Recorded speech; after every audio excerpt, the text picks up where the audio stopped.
The gentleman from Prince William, Mr. Anderson. Thank you, Mr. Speaker. I rise for a point of personal privilege. Gentleman may proceed.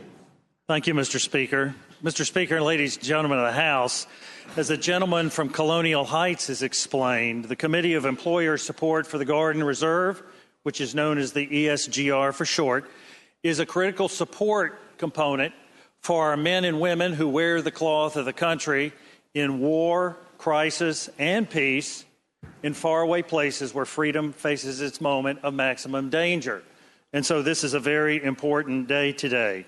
The mission is to promote cooperation and understanding between reserve component personnel, and by that I mean reserve and guard personnel, between them and their civilian employers to permit them to have the latitude they require to perform their important services for the good of the nation.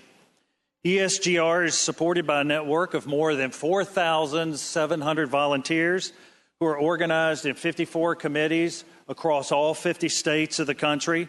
Volunteers hail from small business, industry, government, education, and prior military service, and they bring a vast wealth of experience to the mission of the employer support for the Guard or the Reserve and for service members and their dependent families.